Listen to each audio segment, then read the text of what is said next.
नमस्कार, ग्लोबल न्यूजमा स्वागत छ। म प्रनिशा लक्ष्मी। नमस्कार, म कैलाश कठायत। सुरुमा हेडलाइन्स।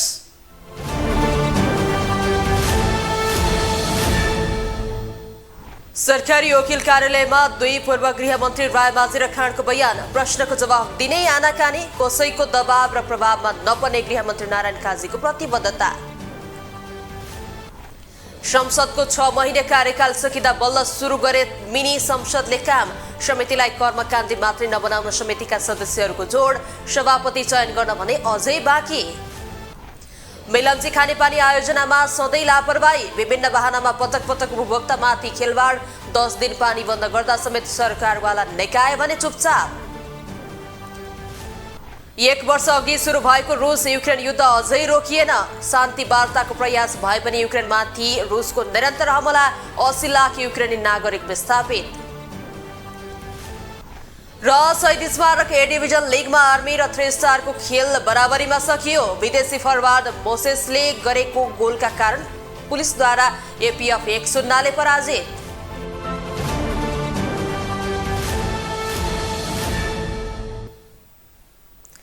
ग्लोबल न्यूज अब विस्तारमा। नक्कली भुटानी शरणार्थी प्रकरणले मुलुकको राजनीति तरङ्गित छ। नक्कली भुटानी शरणार्थी बनाएर करोडौं रकम ठगी गरेको आरोपमा मन्त्री भइसकेका नेपाली कांग्रेसका नेता बालकृष्ण खाँड र नेकपा एमालेका नेता टोपबहादुर रायमाझी पक्राउ परिसकेका छन्। उनीहरूका अलावा दर्जनौं आरोपी पक्राउ परेर प्रहरीले अनुसन्धान गरिरहेको छ। यता जिल्ला सरकारी वकिलको कार्यालयले बुधबारसम्म अनुसन्धान सकेर फाइल पठाउन निर्देशन दिएको छ। एक रिपोर्ट। नक्कली भुटानी शरणार्थी प्रकरणले यतिबेला ठूला नेताहरूको निध हराम गरेको छ। नेपाली नागरिकलाई नक्कली भुटानी शरणार्थी बनाएर अमेरिका लाने गिरोहमा संलग्न रहेको आरोपमा नेपाल प्रहरीले दर्जनौं आरोपी पक्राउ गरेर खोरमा पठाइरहेको छ, जसमा 2 भिआइपी नेताहरू समेत संलग्न रहेको आरोपमा प्रहरी फन्दामा परेका छन्। मन्त्री भइसकेका नेकपा एमालेका नेता टोपबहादुर रायमाझी र गृहमन्त्री भइसकेका नेपाली कांग्रेसका नेता बालकृष्ण खाँडलाई प्रहरीले हिरासतमा राखेर अनुसन्धान गरिरहेको छ। खाँड र रायमाझीले मंगलबार समेत अदालतमा बयान दिएका छन्। शरणार्थी प्रकरणको छानबिनमा प्रत्यक्ष संलग्न रहेको जिल्ला सरकारी वकिलको कार्यालय काठमाडौँले भने नेपाल प्रहरीलाई आगामी बुधबारसम्म सम्पूर्ण अनुसन्धान सकेर फाइल पठाउन निर्देशन दिएको छ। तर अब भने अनुसन्धानको अन्तिम फाइल तयार हुन समय लाग्ने भएको छ। मेरो विश्वास चाहिँ सकिन्छ कि भन्ने हो, प्रहरीले अनुसन्धान सकिँदैन कि भनेर भने अवस्था चाहिँ हो। अब म्याद थप्द अभियोजनकै क्रमको लागि पनि आवश्यकता छ। अहिले शरणार्थी प्रकरणको जालो माथिसम्म रहेका कारण त्यसको अनुसन्धान अझ लम्बिने देखिएको छ। त्यसका अलावा पक्राउ परेका आरोपीलाई समेत अदालतमा म्याद थप गरेर अनुसन्धान गरिरहेकोले नेपाल प्रहरीलाई अन्तिम फाइल तयार गर्न केही समय लाग्ने भएको हो। यता सरकारी वकिलको कार्यालयले भने फाइल आफ्नो हातमा परिसकेपछि दोषीलाई कानुनी उपचार गरेर छाड्ने प्रतिबद्धता दिएको छ। हामीले हेर्ने भनेको चाहिँ देश र जनताको गम्भीर रूपमा प्रयोग गरिएको यो अपराधमा तथ्य र प्रमाणको आधारमा देखिएका कसुरदारलाई कानुन बमोजिम हामी पनि गम्भीर भएका छौँ। प्रहरीले अनुसन्धान गरिरहेछ। अनुसन्धानको मिसिन हामी कहाँ बुझाएपछि उनीहरूको अनुसन्धान प्रतिवेदन सरकारी वकिल कार्यालयमा आएपछि त्यसपछि हामी विश्लेषण गर्छौँ। शरणार्थी प्रकरणमा छानबिन चलिरहेका बेला पछिल्लो समय प्रधानमन्त्री पुष्पकमल दाहाल, एमाले अध्यक्ष केपी शर्मा ओली र कांग्रेस सभापति शेरबहादुर देउवाको तारन्तारको भेटलाई कतिपयले आशंकाका दृष्टिले हेरेका छन्, जसले शरणार्थी प्रकरण यत्तिकै सेलाउने आशंका सुरु भएको छ। राजनीतिक विश्लेषक पुरञ्जन आचार्य समेत शरणार्थी प्रकरण चलिरहेका बेला शीर्ष 3 नेताको तारन्तारको भेटले समेत त्यो कुरा पुष्टि गरेको बताउँछन्। प्रश्न उठाउँछु, राष्ट्र निर्माणमा या चाहिँ संसदीय कारबाहीमा या मुलुकको चाहिँ व्यथितिमा चाहिँ कहिले पनि 3टै टाउको जोडिएर यसरी चाहिँ घन्टौँ बसेको र पटक पटक बसेको चाहिँ उदाहरण चाहिँ पहिला मैले देखेको थिइनँ। अहिले यो बसेको चाहिँ पक्कै के हो भन्दाखेरि चाहिँ मानव तस्करीमा चाहिँ फसिसकेकाहरूलाई चाहिँ कसरी चाहिँ रेस्क्यु गर्ने, कसरी निकाल्ने, या उनीहरूलाई कसरी उनीहरूसम्म मात्रै यसलाई चाहिँ सीमित राखेर सबै सारा दोष तिनीहरूमाथि मोडिदिने र आफू र आफ्नो परिवारलाई चाहिँ जोगाउने, त्यसतर्फ अब यो अलिक चाहिँ सिरियसली चाहिँ 3टै नेताहरूको होमवर्क भएको लक्षण चाहिँ अगाडि आइरहेका छन्। यता नागरिक स्तरबाट समेत शरणार्थी प्रकरणलाई छिटोभन्दा छिटो अनुसन्धान सकेर दोषीलाई कानुनी उपचार गर्नुपर्ने माग उठिरहेको छ भने यस्ता भ्रष्टाचारका अन्य दर्जनौं फाइल खोल्नुपर्ने आवाज उठिरहेको छन्। ग्लोबल टेलिभिजन एचडीका लागि क्यामेरामा सञ्जुक पौडेलका साथमा विनोद विक्रम भण्डारी, काठमाडौँ। गृहमन्त्री नारायण काजी श्रेष्ठले नक्कली भुटानी शरणार्थी प्रकरणको विषयमा सरकार कुनै पनि दबावमा पछि नहट्ने बताएका छन्। कांग्रेस महामन्त्री समेत रहेका सांसद विश्वप्रकाश शर्माले शरणार्थी प्रकरणबारे सरकारले जवाफ दिनुपर्ने बताएका थिए। मन्त्री श्रेष्ठले दोषीलाई कारबाही गरेरै छाड्ने प्रतिबद्धता व्यक्त गरेका हुन्। एक रिपोर्ट। गृहमन्त्री नारायण काजी श्रेष्ठले नक्कली भुटानी शरणार्थी प्रकरणमा दबावको सामना गरेर भए पनि दोषीलाई कारबाही गर्ने प्रतिबद्धता व्यक्त गरेका छन्। मंगलबार राज्य व्यवस्था तथा सुशासन समितिको बैठकमा उनले नक्कली भुटानी शरणार्थी प्रकरणको विषयमा सरकार कसैको दबावमा पछि नहट्ने बताएका हुन्। प्रकरणमा नेपाल प्रहरीलाई कसैले पनि दबावमा नपारिकन काम गर्न निर्देशन दिएको भन्दै अहिले प्रहरीले निष्पक्ष रूपमा काम गरिरहेको उनले बताए। भ्रष्टाचारका अन्य प्रकरणको पनि अनुसन्धान हुने मन्त्री श्रेष्ठको दाबी छ। यहाँले अहिले चर्चा गर्नुभएको नेपाली नागरिकलाई अनागरिक बनाएर भुटानी शरणार्थीको रूपमा विदेश पठाउने र त्यसरी विदेश पठाउने प्रक्रियालाई अगाडि बढाएर सम्पत्ति आर्जन गर्ने काम भएको कुरामा अहिले सरकार, गृह मन्त्रालय र प्रहरीले अनुसन्धानको प्रक्रिया अगाडि बढाएको छ। त्यसैले यो मूल स्पिरिटलाई केन्द्रबिन्दुमा राखेर यो प्रक्रिया अगाडि बढेको। यता नेपाली कांग्रेसका सांसद विश्वप्रकाश शर्माले नक्कली भुटानी शरणार्थी प्रकरणबारे सरकारको जवाफ मागेका छन्। राज्य व्यवस्था तथा सुशासन समितिको बैठकमा सांसद शर्माले सरकारको जवाफ मागेका थिए। नक्कली भुटानी शरणार्थी प्रकरणमा सरकारले अनुसन्धानको प्रक्रिया कहाँसम्म पुर्याएको हो भन्ने जवाफ दिनुपर्ने उनको भनाइ थियो। सांसद शर्माले सरकारले नक्कली भुटानी शरणार्थीका छानबिनका लागि सबै दलको समर्थन पाएको भन्दै दोषी नउम्किने र निर्दोष नफस्ने गरी कारबाही अघि बढाउनु पर्ने बताए।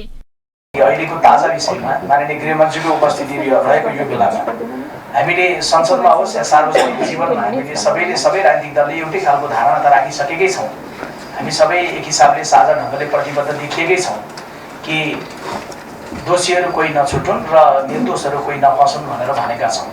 तर माननीय माननीय गृहमन्त्रीज्यूको यसबीचमा औपचारिक मञ्चबाट, संसदबाट या यस्तो समितिबाट भइरहेका प्रगतिहरूको बारेमा हामीले सुसूचित हुन अवसर पाएका छैनौँ, देशले अवसर पाएको छैन अनि विभिन्न मञ्चबाट उहाँले धारणा राखिरहनु भएको छ। प्रहरीले भने नक्कली भुटानी शरणार्थी प्रकरणको अनुसन्धान अन्तिम चरणमा पुर्याएको छ। पूर्व गृहमन्त्री बालकृष्ण खाँडको बयान समेत अन्तिम चरणमा पुगेको र अन्यको बयान भने सकिसकेको छ। जिल्ला सरकारी वकिलको कार्यालय काठमाडौँले 4 दिनभित्र अनुसन्धान प्रतिवेदन तयार गर्न निर्देशन दिएका बेला प्रहरी अनुसन्धान समेत अन्तिम चरणमा पुगेको बताइएको छ। सार्वजनिक लेखा समितिले बेरोजो र नीतिगत निर्णयबाट हुने भ्रष्टाचारका विषयमा निष्पक्ष भएर काम गर्नुपर्नेमा सांसदहरूले जोड दिएका छन्। मंगलबार प्रतिनिधि सभा अन्तर्गतको सार्वजनिक लेखा समितिको पहिलो बैठकमा अधिकांश सांसदहरूले मुलुकमा भइरहेका नीतिगत भ्रष्टाचार र अनियमितताका विषयमा निष्पक्ष भएर काम गर्न माग गरेका हुन्। बैठकमा नेकपा एमालेका सांसद योगेश कुमार भट्टराईले मुलुकको बहुदलीय व्यवस्था र संसदीय प्रणालीमाथि नै प्रश्न उठिरहेको बताउनुभयो। उहाँले सरकारको कार्यशैली को कारणले नै प्रश्न उठ्ने वातावरण बन्दै गएको आरोप समेत लगाउनु भयो। व्यतिथि, भ्रष्टाचार, अनियमितता जस्ता कुराहरू चाहिँ देखा पर्नु र एउटा राजनीतिक नेतृत्व र प्रशासनिक नेतृत्वको बिचमा आचरण के हो भन्ने कुरा चाहिँ नछुट्टिने अवस्था रहेको छ। हाम्रो व्यवस्थामाथि चाहिँ गम्भीर प्रश्न उठिरहेको छ। हाम्रो जस्तो त्यस्तो विश्वका मुलुकहरूमा त्यस्तै नेकपा एकीकृत समाजवादीका सांसद प्रेमबहादुर आलेले नक्कली भुटानी शरणार्थी प्रकरणमा राज्य नै सहभागी भएर नालायकी काम गरेको बताउनु भयो। उहाँले नक्कली भुटानी शरणार्थीको विषयमा समितिले भर्त्सना गर्न माग समेत गर्नु भएको छ। राज्य नै इन्भल्भ भएर जुन यो नालायकी काम गरेको छ यो प्रति हामी भर्त्सना पनि गरौँ। आजको यो बैठकबाट म सभापतिज्यूलाई आग्रह गर्न चाहन्छु र राज्यको जति पनि सम्पत्तिहरू हिनामिना भएका छन्, अहिले हामीले देखिरहेका छौँ। हाम्रो लेखा समितिको सचिवले भन्नुभयो करिब 9 खरब 59 अरब। सार्वजनिक लेखा समिति सभापति अर्जुन नरसिंह केसीले समितिले गर्ने हरेक काम सार्वजनिक गर्न समिति सचिवलाई निर्देशन दिनुभएको छ। समितिको पहिलो बैठकमा सभापति केसीले देशको अर्थतन्त्रमा देखिएका अनियमितता र भ्रष्टाचारलाई निर्मूल गर्न कसिएर बसेको समितिले गरेका काम आम जनताले थाहा पाउन आवश्यक रहेको भन्दै अब समितिले गर्ने हरेक काम सार्वजनिक गर्न निर्देशन दिनुभएको छ। सार्वजनिक हुनुपर्छ, सबैजनालाई खुला हुनुपर्छ, किनभने जनप्रतिनिधि चाहिँ लुकेर काम गर्नु हुँदैन। त्यहाँमाथि पनि सुशासन हुने देशको अर्थतन्त्रमा देखिएका अनियमितता र भ्रष्टाचारलाई निर्मूल गर्न कसिएर बसेको समिति त्यसले लुकीसिमी काम गर्नुपर्ने के थियो? त्यतातिर चाहिँ म यो एउटा दिन मैले निर्देश गरेँ। अरू बाँकी चाहिँ हामी गम्भीर रूपले छलफल गरौँ। सबै साथीहरूले जसरी राख्नु भएको छ अत्यन्त गम्भीर रूपले राख्नु। सभापति केसीले बैठकमा बोल्दै अहिले एकपछि अर्को गर्दै भ्रष्टाचारका काण्डहरू बाहिर आएको भन्दै सरकारले निष्पक्ष छानबिन गर्न सक्नुपर्ने बताउनुभयो। उहाँले सरकारको बेरोजगारको 75% भ्रष्टाचार भएको बताउनु भएको छ। उहाँले अहिले 1 खर्ब 15 अर्ब 5 करोड बेरोजगार रहेको भन्दै मुलुकको अर्थतन्त्र कहाली लाग्दो अवस्थामा रहेको बताउनु भएको छ। उहाँले सार्वजनिक लेखा समितिले सार्वजनिक नीतिगत निर्णयको परिभाषा दिन आवश्यक रहेको बताउनु भएको छ।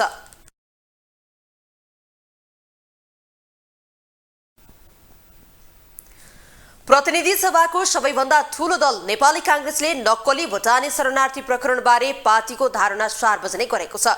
प्रवक्ता डाक्टर प्रकाश शरण महतले नक्कली भुटानी शरणार्थी प्रकरणमा कांग्रेसले अनुसन्धानमा सघाउ पुर्याइरहेको बताएका छन्। उनले भ्रष्टाचारी विरुद्ध नेपाली कांग्रेस कडा र निर्दयी रहेको बताएका छन्, तर नेत्री आर्जु राणा देउवाको भने बचाउ गरेका छन्। एक रिपोर्ट। अन्तर्राष्ट्रिय मिडिया र समुदायले पनि चासोका साथ हेरेको नक्कली भुटानी शरणार्थी प्रकरणले अहिले देशभित्रको माहौल तातिएको छ।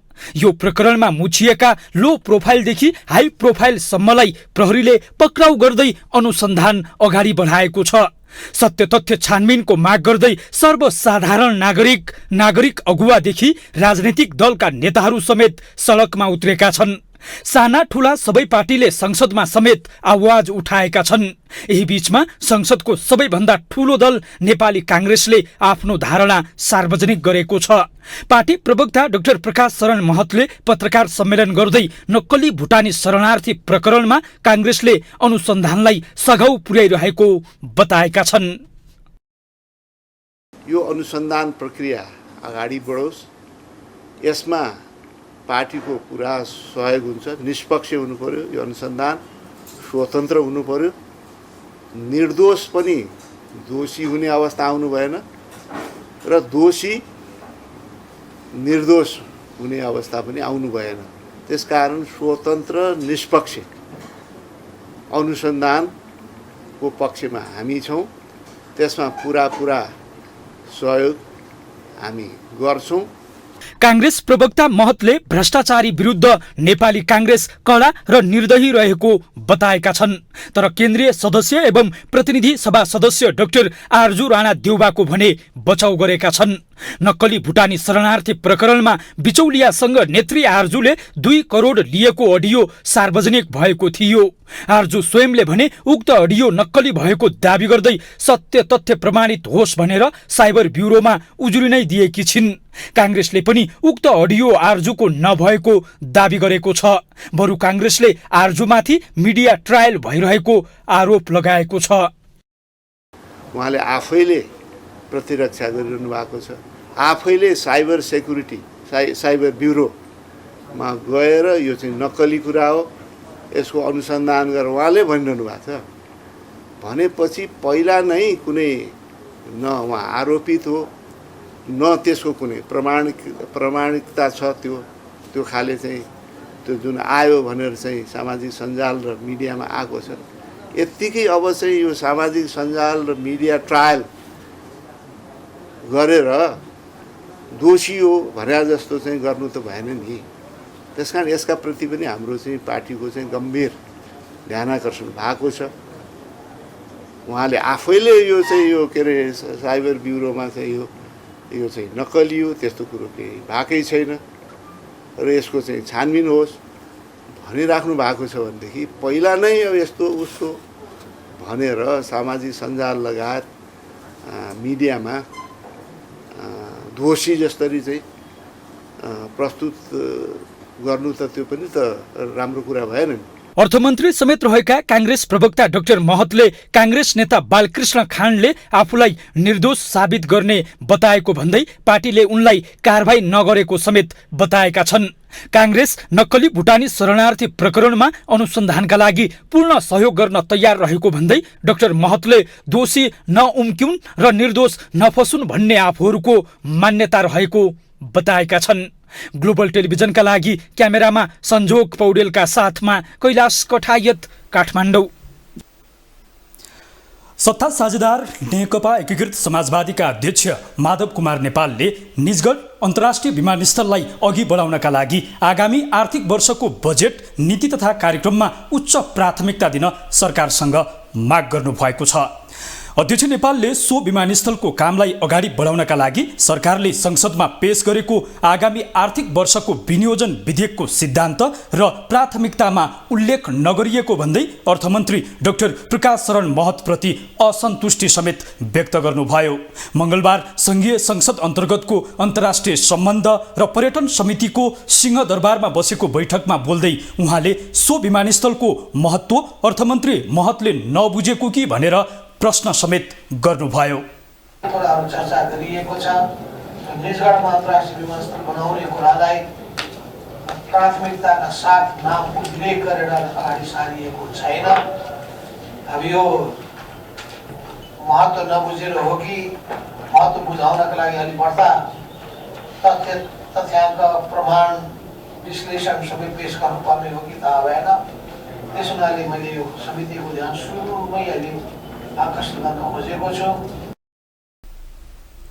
अध्यक्ष नेपालले आफूले जति कोसिस गर्दा पनि सो विमानस्थलको काम अघि बढ्न नसकेको गुनासो गर्नुभयो।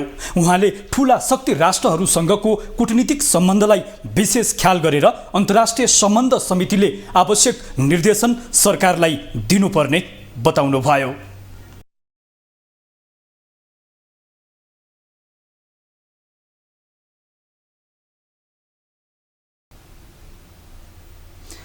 सरकारले आगामी आर्थिक वर्षको नीति तथा कार्यक्रमबारे सत्तारूढ दलहरूसँग छलफल गरेको छ। प्रधानमन्त्री पुष्पकमल दाहालले सत्तारूढ दलमा आबद्ध नेताहरूलाई बोलाएर सरकारको आगामी आर्थिक वर्षको नीति तथा कार्यक्रमबारे सुझाव लिएका हुन्। सरकारले जेठ 5 गते संसदमा आगामी आर्थिक वर्षको नीति तथा कार्यक्रम पेश गर्दैछ। जेठ 5 गते आगामी आर्थिक वर्षको नीति तथा कार्यक्रम ल्याउने तयारी गरिरहेको सरकारले सत्तारूढ दलका नेताहरूसँग छलफल गरेको छ। सत्तारूढ दलका नेताहरूसँग प्रधानमन्त्री पुष्पकमल दाहालले मंगलबार सुझाव लिएका हुन्। नेताहरूले कृषि र पर्यटनलाई जोड दिएर रोजगारी सृजना गर्ने, प्रतिभा पलायन र युवा शक्तिलाई राष्ट्र निर्माणमा परिचालन गर्ने गरी आवश्यक व्यवस्था मिलाउने गरी नीति तथा कार्यक्रम ल्याउन सुझाव दिएका छन्। त्यसबाहेक केही दलले भने बुधबारसम्म नीति तथा कार्यक्रममा समावेश गर्नुपर्ने सुझाव लिखित रूपमै दिनेछन्। सरकारले यो आर्थिक वर्षको बजेटका लागि आवश्यक पर्ने नीति तथा कार्यक्रम ल्याउँदैछ। त्यसका लागि अहिले सत्ता पक्षमा रहेका गठबन्धनका दलका नेताहरू सबैबाट माननीय प्रधानमन्त्रीज्यूले, माननीय अर्थमन्त्रीज्यूले सबैलाई बोलाएर एकपल्ट के विषयवस्तुहरूमा अब हामी अगाडि बढ्ने भनेर सुझाव लिनलाई बोलाउनु भएको रहेछ। बैठकमा कृषि, उद्योग, शिक्षा र स्वास्थ्य क्षेत्रमा भएका समस्या समाधान हुने गरी बजेट ल्याउन सरकारलाई सुझाव दिइएको राष्ट्रिय जनमोर्चाका अध्यक्ष चित्रबहादुर केसीले बताएका छन्। आफूहरूले दिएको सुझाव कार्यान्वयन गर्न पनि सरकारको गम्भीर ध्यान आकर्षण गराइएको उनको भनाइ छ। अब नीति कार्यक्रम आउँदैछ सरकारको, त्यसमा चाहिँ अहिलेको अर्थव्यवस्था, मुलुकको अवस्था यसबारेमा चाहिँ छलफल भयो र चाहिँ केही मान्यज्यूहरूले सुझाव दिनुभयो। समय नभएको हुनाले हामीले सुझाव अब भरिभरि लेखेर दिने कुरा छ। हामी मार्फत दिनुस् न, के छ तपाईहरुको पार्टीको सुझाव चाहिँ? होइन, हामीले त अब हाम्रा सुझाव कार्यान्वयन हुने भए त धेरै ठाउँ लथालिङ्ग छ राष्ट्रको, होइन? कृषिमा, उद्योगमा, शिक्षामा, स्वास्थ्यमा कहाँ छैन चाहिँ गडबडी। त्यस कारण त्यो सुधार गर्नुपर्छ, नयाँ सिराबाट जानुपर्छ। यथास्थितिवादले अब मुलुक धानिन्न भन्ने नै कुरा हो नि हाम्रो त। सुझाव कार्यान्वयन हुँदैन भन्ने हो लागेको छ। हो, त्यो सुझाव कार्यान्वयन हुँदैन, त्यो कार्यान्वयन गर्नुपर्छ भन्ने हाम्रो सुझाव हो। सत्तारूढ दलका नेताहरूका बीचमा भएको छलफलपछि सरकारले आगामी आर्थिक वर्षको नीति तथा कार्यक्रमको तयारी तीव्र बनाएको छ। सरकारको नीति तथा कार्यक्रम राष्ट्रपतिले संसदमा पढेर सुनाउने परम्परा छ। जेठ 5 गते संसदमा नीति तथा कार्यक्रम पेश भएपछि जेठ 15 गते संसदमा आगामी आर्थिक वर्षको बजेट पेश हुनेछ। ग्लोबल टेलिभिजनका लागि क्यामेरामा गणेश पूर्व छाने मगरका साथमा अमृतराज काफ्ले, काठमाडौँ। अब पालो ग्लोबल भोइसको।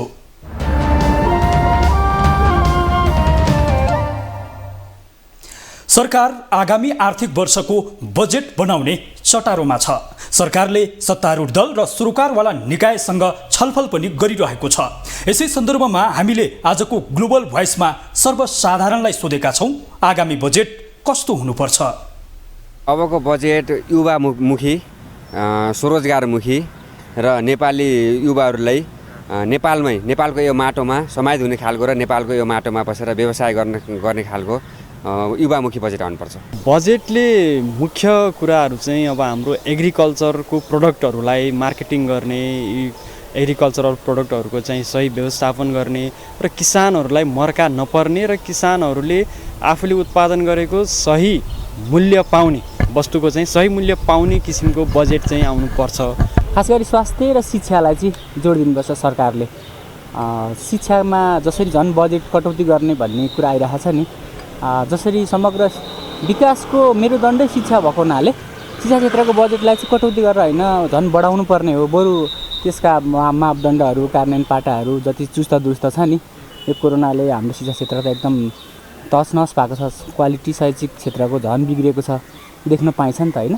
तसर्थ विशेष गरी शिक्षा क्षेत्रलाई बजेट निर्माण गर्नुपर्छ। त्यसपछि स्वास्थ्य र कृषि त झन् नेपाल कृषि प्रधान देश छँदैछ। नेपालमा कृषिमा अलिकति फोकस हुनु पर्यो, त्यसपछि धार्मिक पर्यटनको रूपमा, अनि त्यसपछि नीति अनुसन्धानको विषयमा जुन महावीर पुनको विषय आयो, उहाँले उठाएका केही जायज माग र अरू थप चाहिँ त्यस्ता एउटा इन्टेलेक्चुअल त थिङ्क ट्याङ्कहरू बनाउने विषयमा अलिकति बजेट चाहिन्छ। स्पेसल्ली चाहिँ अब आउने बजेटमा चाहिँ एजुकेसन्सको लागि चाहिँ अलिकति राम्रो रुल्स लिएर आउनुपर्ने छ। प्रतिनिधि सभाको पहिलो बैठक बसेको करिब 6 महिनापछि संसदीय समितिहरू सक्रिय हुन थालेका छन्। मिनी संसद भनिने संसदीय समितिहरूको बैठक आजबाट सुरु भएको हो। मङ्सिर 4 को निर्वाचनपछि प्रतिनिधि सभाको पहिलो बैठक पुष 25 गते बसेको थियो, तर संसदीय समितिहरू क्रियाशील थिएनन्।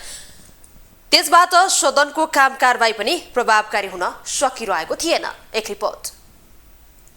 मंगलबारबाट संसदीय समितिहरू क्रियाशील भएका छन्। संसद गठन भएको झण्डै 6 महिनापछि मिनी संसदका रूपमा लिइने समिति क्रियाशील भएका हुन्। समिति बैठकमा सांसदहरूले समितिलाई प्रभावकारी बनाउनु पर्ने बताएका छन्। राष्ट्रिय स्वतन्त्र पार्टीका सांसद रवि लामिछानेले समेत संसदका समिति कर्मकाण्डी नभएर क्रियाशील बनाउनु पर्ने बताएका छन्।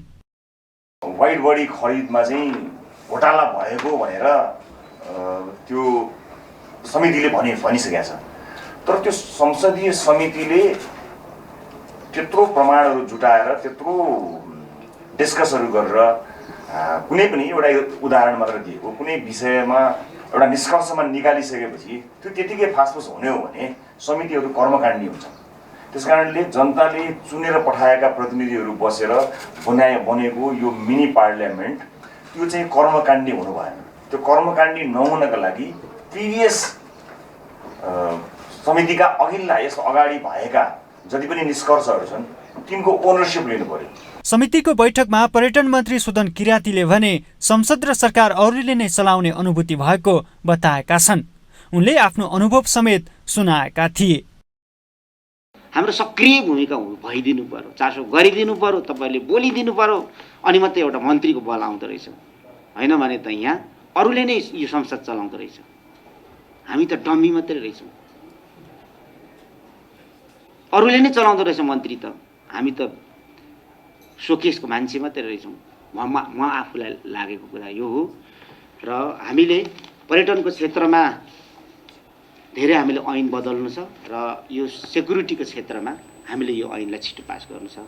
संसदको पूर्ण बैठकमा कुनै पनि विधेयकमाथि गम्भीर छलफल हुन नसक्ने भएकोले नै समितिमा पठाएर विधेयकमाथि सरकारवालालाई बोलाएर समेत छलफल गर्ने गरिन्छ।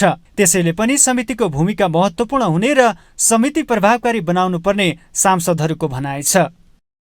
विषयवस्तुको छनौट गर्ने विषयको सन्दर्भमा विधेयकहरूभन्दा बाहेक अरू विषयहरूको सामान्यतः हामीहरू एकदम प्रतिक्रियात्मक भएर कुनै छापामा कुनै समाचार आयो अनि हतार त्यसलाई हात्तिएर त्यो विषयमा छलफल गरिहाल्ने अनि त्यस पछाडि हतार निर्णयमा पुगिहाल्ने हाम्रो समितिहरू सञ्चालनको तरिका यसरी भएर आएको छ।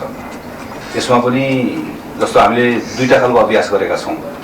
एउटा अभ्यास बैठकमै होल हाउसमै छलफल गर्ने, एउटा अभ्यास चाहिँ सानो एउटा टिम बनाउने जसले चाहिँ खास गरिकन कुनै पनि विषयमा बैठक राख्नु पर्यो भने त्यो टिमले बसेर छलफल गर्ने, यो विषयमा बैठक राख्ने कि नराख्ने, कसलाई बोलाउने, कसरी बोलाउने, किन बोलाउने भन्ने बारेमा पनि त्यो पनि यो महत्त्वपूर्ण समिति यसका बारेमा पनि केही कुराहरू सुरुमै गरोस् भन्ने हो।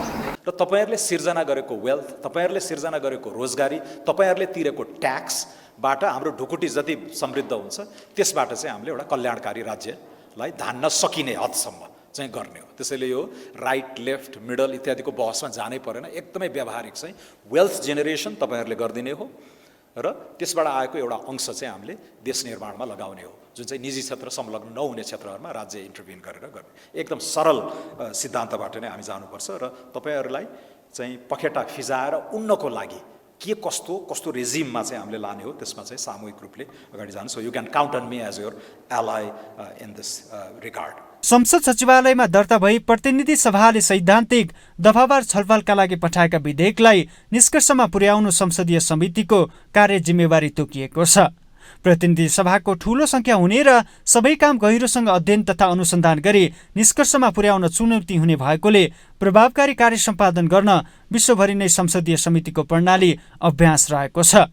अधिकांश संसदीय समितिको आकार करिब 25 सदस्यीय हुन्छ। लामो समयदेखि बस्न नसकेको संसदीय समितिको बैठक बस्न थालेपछि कानून निर्माण र त्यसको परिमार्जनमा सहयोग पुग्ने आकलन गरिएको छ। ग्लोबल टेलिभिजन HD का लागि क्यामेरामा गणेश पूर्व छाने मगरका साथमा विनोद विक्रम भण्डारी, काठमाडौँ। सर्वोच्च अदालतले कैलालीको टिकापुरमा 2072 सालमा भएको नरसंहारका प्रतिवादी रेशमलाल चौधरीलाई सफाई दिन अस्वीकार गरेको छ। मंगलबार सर्वोच्च अदालतका न्यायाधीश द्वय डाक्टर आनन्द मोहन भट्टराई र नहकुल सुवेदीको संयुक्त इजलासले यसअघि चौधरीलाई उच्च अदालतले गरेको जन्मकैदको फैसला सदर गरेको हो। अदालतले टिकापुर घटनामा मचिएका सीताराम चौधरी र गंगाराम चौधरीलाई भने सफाई दिएको छ। यस्तै लक्ष्मण थारूको हकमा 5 वर्षको कैद सजाय घटाएर 3 वर्ष कायम गरिएको छ। यसअघि कैलाली जिल्ला अदालत र उच्च अदालत दिपायलले टिकापुर घटनामा दोषी ठहर गरेपछि रेशमलाल चौधरी अहिले कारागार कार्यालय दिल्ली बजारमा कैद सजाय भुक्तान गरिरहेका छन्।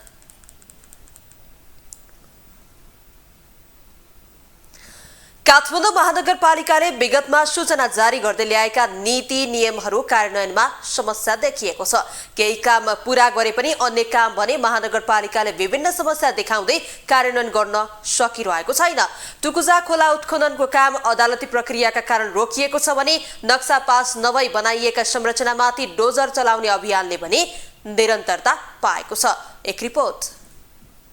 काठमाडौँ महानगरपालिकाका मेयर बालेन्द्र शाहले सोमबार मात्रै महानगरपालिकाका कर्मचारीले भ्रष्टाचार गरेको थाहा पाएमा प्रमाणसहित आफूलाई खबर गर्न भनेर नम्बर समेत सामाजिक सञ्जाल मार्फत उपलब्ध गराएका छन्। तर महानगरले यसअघि गरेका कतिपय घोषणा भने कार्यान्वयन हुन सकेका छैनन्। महानगरपालिकाका मेयर बालेन्द्र शाहले काठमाडौँको नीति तथा कार्यक्रम अन्तर्गत महानगरभित्र होमस्टे सञ्चालन गर्ने, एम्पी थिएटर बनाउने, स्वास्थ्य बीमा गर्ने, घर जग्गा भाडामा दिने काम कम्पनी मार्फत मात्रै गर्ने तथा बस स्टपमा फाल्चा निर्माण गर्ने लगायतका कार्यक्रम अघि सारेका थिए। तर त्यस्ता कार्यक्रमहरू कार्यान्वयनमा भने आएका छैनन्। महानगरपालिकाले डिजाइन इस्टिमेट बनाइसकेको दाबी गरेको छ। स्वास्थ्य बीमाका लागि आफ्नै स्वास्थ्य केन्द्र चाहिने भन्दै आगामी महिनादेखि सुरु गर्ने काठमाडौँ महानगरपालिकाका प्रवक्ता नवीन मानन्धरले बताएका छन्। खाली ठाउँ तथा सरकारी जग्गामा पोखरी निर्माण गर्न तथा अन्य कामका लागि डिजाइन बनिसकेको र लागत इस्टिमेट अनुसार आगामी असार महिनामा सुरु गर्ने मानन्धरले बताए। अनि यो अब कार्यान्वयनै भयो भन्ने कुरा होइन, अब कार्यान्वयन गराउनुको लागि चाहिँ त्यो काम गरेको छ। त्यो सुरु गर्नुको लागि हाम्रो डिजाइन इस्टिमेटहरू भइसकेका छन्। यो काम चाहिँ हुन्छ। अब हामीले सायद अब यो आर्थिक वर्षसम्ममा हामी सायद चाहिँ त्यो चाहिँ देख्न सक्ला कि नसक्ला, तर चाहिँ भनेका कुराहरू चाहिँ हामी चाहिँ देख्न सक्ने गरेको चाहिँ हामी जान्छौँ।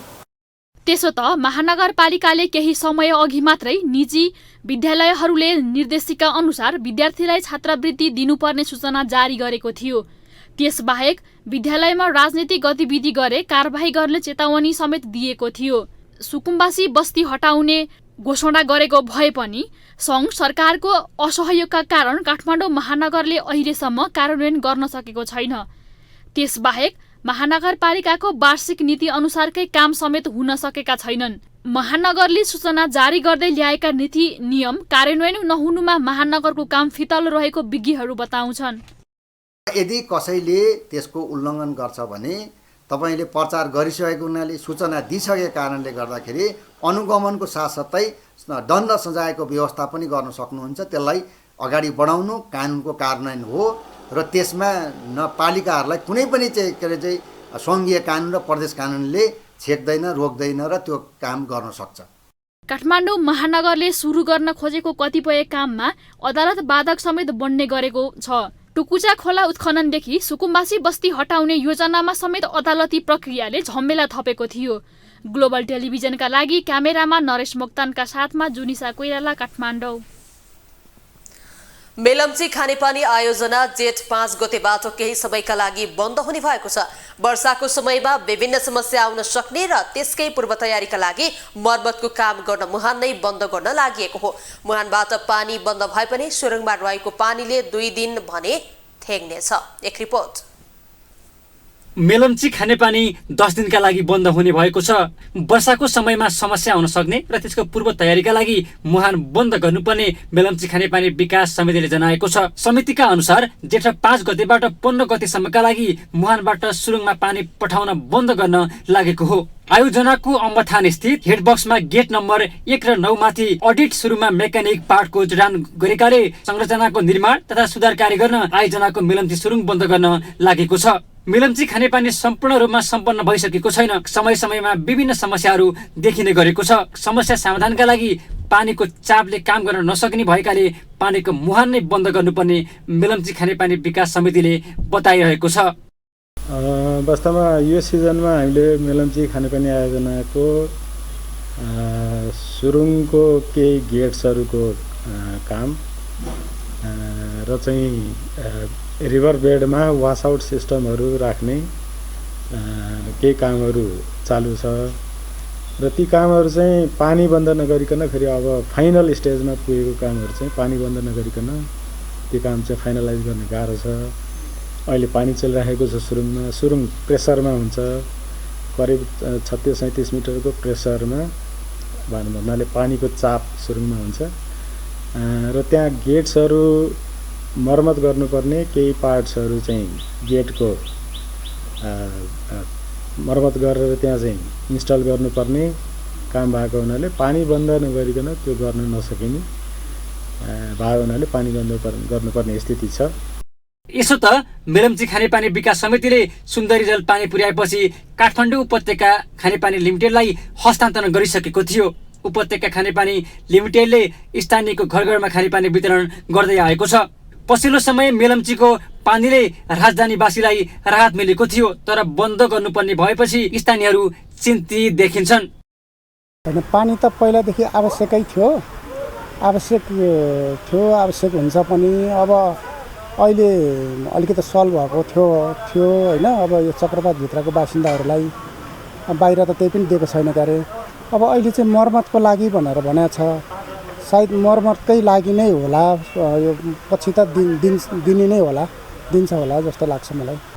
मेलम्ची आयोजना बन्द गर्ने भए पनि काठमाडौँ उपत्यका खानेपानी लिमिटेडले वैकल्पिक योजना बनाएको छैन। बरु पानी खपतका लागि 5 गतेभन्दा अगाडि बोरिङको पानी नतान्न आग्रह समेत गरेको छ। 2 हप्ताका लागि बन्द गर्ने भए पनि वर्षाले मर्मतमा बाधा पुर्याएमा भने मर्मतको समय अवधि लम्बिन सक्ने समितिले जनाएको छ। ग्लोबल टेलिभिजनका लागि क्यामेरामा रूपेश केसीका साथमा सूर्य भट्टराई, काठमाडौँ। अस्ट्रेलियाका सहायक विदेश मन्त्री टिम वाट्स नेतृत्वको प्रतिनिधिमण्डल 2 दिने भ्रमणका क्रममा मङ्गलबार काठमाडौँ आइपुगेको छ। विगत 23 वर्षदेखि आर्ट ग्यालरी न्यू साउथ वेल्समा राखिएको ललितपुरको रत्नेश्वर मन्दिरको टुडाल स्थानीय समुदायलाई फिर्ता गर्ने कार्यक्रमको मौका पारेर सहायक विदेश मन्त्री वाट्स नेतृत्वको प्रतिनिधिमण्डल काठमाडौँ आइपुगेको हो। सहायक मन्त्री वाट्ससहित art gallery New South Wales सङ्ग्रहालयका निर्देशक डाक्टर माइकल ब्रान्डले एक कार्यक्रमका बीच 43 वर्ष अघि नेपालबाट हराएको टुडाल नेपालको प्रतिनिधिमण्डललाई हस्तान्तरण गरेको छ। उक्त टुडाल art gallery of New South वेल्सलाई 23 वर्ष अघि कसैले उपहार दिएको बताइएको छ। टुडाल 800 वर्ष पुरानो पुरातात्विक सम्पदा भएको बताइएको छ। सुलीमा टुडाल बुधबारदेखि पाटन सङ्ग्रहालयमै सर्वसाधारणका लागि प्रदर्शनमा राखिने बताइएको छ।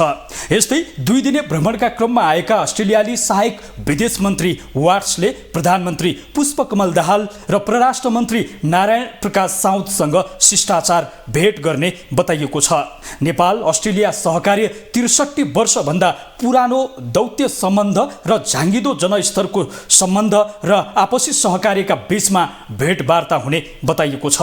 हाल करिब 1,30,000 नेपालीहरू अस्ट्रेलियामा बसोबास गरिरहेको तथ्याङ्क छ।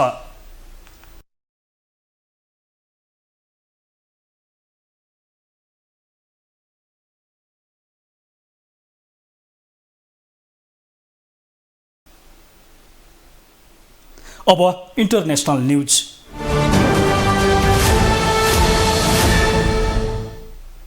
युक्रेनको राजधानी कीवमा रुसले एकपटक पुनः भारी हवाई हमला गरेको छ। यो पछिल्लो समयको 8औं हमला हो। रुस युक्रेन युद्ध सुरु भएको 1 वर्ष पूरा भइसकेको छ। पछिल्लो समय शान्ति वार्ताको प्रयास भएको भए पनि युद्ध भने रोकिएको छैन। युक्रेनको राजधानी कीवमा रुसले एकपटक पुनः भारी हवाई हमला गरेको छ। यो महिना यो 8औं हमला हो। हमलामा 3 जना घाइते भएको बताइएको छ। सामाजिक सञ्जालमा एयर डिफेन्स सिस्टमबाट मिसाइललाई खसालिएको भिडियोमा देख्न सकिन्छ। मिसाइल हमलाका बेला भग्नावशेष खस्ने डर भएकाले युक्रेन सरकारले मानिसलाई झ्यालबाट टाढै बस्न भनेको छ। कीवका मेयर विताली क्लित्सकोले रकेटका केही भग्नावशेष केन्द्रीय जिल्लामा खसेको बताएका छन्। एउटा चिडियाखानामा पनि भग्नावशेष खसेको छ। रुसले जुन हमला गरिरहेको छ त्यसमा ड्रोन र मिसाइल दुवै प्रयोग गरिएको बताइएको छ। कीवका अधिकारीहरूले यो हमला निकै भीषण भएको बताएका छन्। कीवको सैन्य प्रशासनका प्रमुख सेरिपोप्कोले छोटो अवधिमा धेरै मिसाइलहरू एकैसाथ प्रयोग भएको बताएका छन्। उनले कीवमा धेरैजसो रुसी आक्रमण असफल भएको पनि जानकारी दिएका छन्। रसियाले हालैका हप्ताहरूमा आफ्नो हवाई अभियानलाई तीव्र पारेको छ। युक्रेनको सशस्त्र बलका प्रमुख भ्यालेरी जालुन्जीले रुसले उत्तर, दक्षिण र पूर्वबाट कीवमा आक्रमण गरेको र 18वटा हावा, समुद्र र जमिनमा प्रहार गर्ने क्षेप्यास्त्र प्रयोग गरेको बताएका छन्।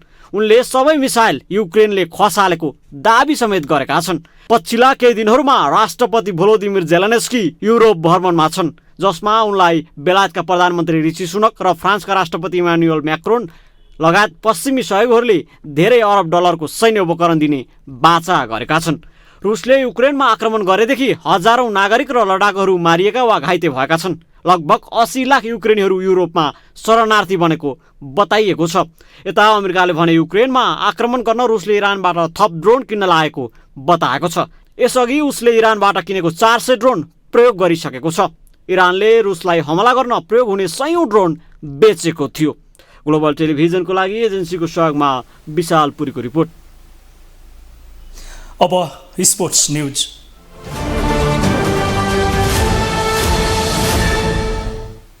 शहीद स्मारक ए डिभिजन लिगमा त्रिभुवन आर्मी फुटबल क्लब र 3 स्टार क्लबले बराबरी खेलेका छन्।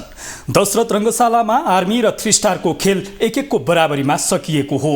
युवा मिडफिल्डर लाकेन लिम्बुले मिडफिल्डबाट शानदार गोल गरेपछि 3 स्टारले अग्रता लिए पनि त्यसलाई जोगाउन सकेन। निर्धारित समय को 4 मिनेट बाँकी रहँदा दिनेश हेम्जनको गोलमा आर्मीले खेल बराबरी गरेको हो। खेलको 68औं मिनेटमा लाकेन लिम्बूको दर्शनीय गोलमा 3 स्टारले अग्रता लिएको थियो। 86औं मिनेटमा आर्मीले बराबरी गोल फर्कायो। सुदिल राईको क्रसमा दिनेश हेम्जनको हेडर गोलमा परिणत भएको थियो। फार पोस्टमा अनमार्क रहेका दिनेशको हेडर महेन्द्र कार्कीलाई लाग्दै गोल भएको थियो। यो बराबरीसँगै 3 स्टार 18 खेलमा 26 अङ्क जोड्दै चौथो स्थानमा उक्लिएको छ। आरबी भने 18 खेलमा 25 अङ्कका साथ 6औं स्थानमा नै छ। आज भएको अर्को खेलमा नेपाल पुलिस क्लबले नेपाल एपीएफ क्लबलाई पराजित गरेको छ। पुलिसले एपीएफलाई 1-0 गोल अन्तरले पराजित गरेको हो। सातो बाटो स्थित एन्फा कम्प्लेक्समा भएको खेलमा पुलिसको जितमा दोस्रो हाफमा विदेशी फरवार्ड मोसेसले गरेको गोल नै निर्णायक बन्यो। त्यसपछि थप गोल निस्कन नसक्दा पुलिस विजयी हुन सफल भयो। पुलिस 18 खेलमा 22 अङ्क जोडेर 10औं स्थानमा उक्लिएको छ। पराजित एपीएफ पनि समान खेलबाट 22 अङ्क रहे पनि हेड टु हेडमा पछि रहँदै 11औं स्थानमा छ। ग्लोबल न्युजको अन्त्यमा हेडलाइन्स पुनः एकपटक।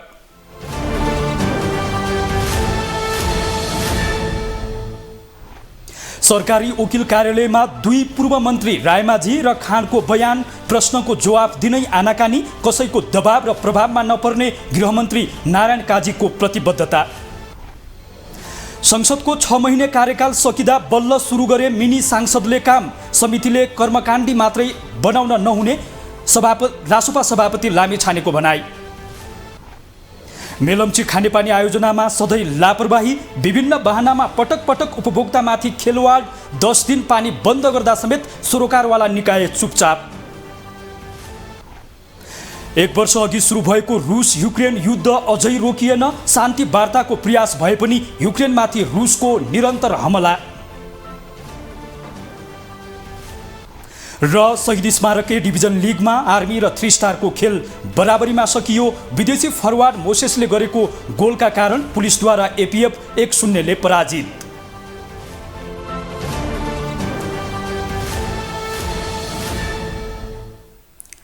ग्लोबल न्युज अहिलेलाई यति नै। ग्लोबल टेलिभिजन तपाईँ फेसबुक तथा युट्युबमा पनि प्रत्यक्ष रूपमा हेर्न सक्नुहुनेछ। ग्लोबल टेलिभिजन हेर्दै गर्नुहोला। नमस्ते।